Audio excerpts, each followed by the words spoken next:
संबंध है हिंदू युवा वाहिनी के विस्तार के लिए हम लोग आज प्रेस वार्ता कर रहे हैं और हिंदू युवा वाहिनी के प्रदेश अध्यक्ष के लिए हमने किशन सिंह जी को जो बासगांव के निवासी हैं इनको आप हिंदू युवा वाहिनी पुरानी वाली हिंदू युवा वाहिनी है या नई गठन है? देखिए, योगी आदित्यनाथ जी ने जो उसको डिसॉल्व कर दिया था पुरानी, फिर श्री कैलासानंद जी गिरी और उसके बाद उनके और अनुयायियों ने मिलकर फिर उसी को आगे बढ़ाया। वही है हिंदू युवा वाहिनी। हाँ, उसी को बढ़ाया है।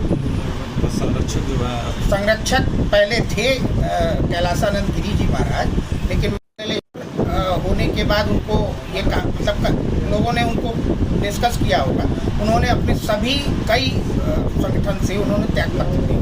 लेकिन संरक्षक योगी आदित्यनाथ थे पहले वाले हिंदू युवा वाहिनी का। लेकिन एक मुख्यमंत्री एक संगठन से कैसे जुड़ सकता है?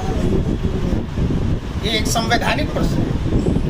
मुख्यमंत्री किसी भी संगठन का संरक्षक नहीं हो सकता। नियुक्ति के ये किस तरीके से अपेक्षा है, क्या आगे रणनीति है, कैसे काम करते हैं? रणनीति देखिए यही है कि हम लोग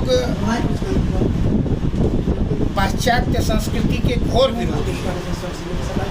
पाश्चात्य संस्कृति जो रेप पार्टीज हो रही है या उसमें जो अश्लीलता हो रही है, रील बनाने के नाम पे जो फुहड़ता परोसी जा रही है, उसको स्वीकार नहीं किया है। यानी पुरानी हिंदू युवा वाहिनी कैसे काम करेंगे आप? बिल्कुल डंके की चोट। 27 से पहले एक बड़ा रणनीति तैयार करके प्रदेश का अध्यक्ष का कमान सौंपा गया। क्या लगता है 27 के लिए, 27 से पहले का ये?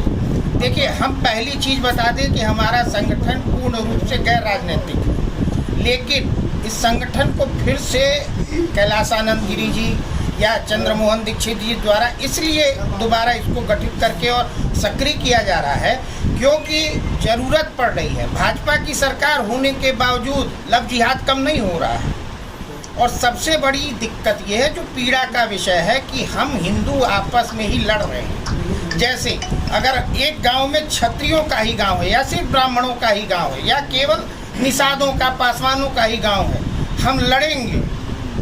पुराना सनातन जो काल था हमारा, उस समय ये सब चीज़ें नहीं थी, सब मिलजुल के रहते थे। मध्यकालीन युग में तमाम चीज़ें बदली गई।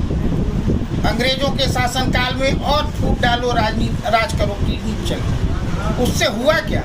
आज हम सिर्फ लड़ रहे हैं। हम एक ही गांव में एक ही कास्ट के होकर भी हमको सिर्फ लड़ना है, चाहे वो 1 इंच खेत के लिए हो, चाहे कपड़ा फैलाने के लिए हो, किसी भी तरीके से।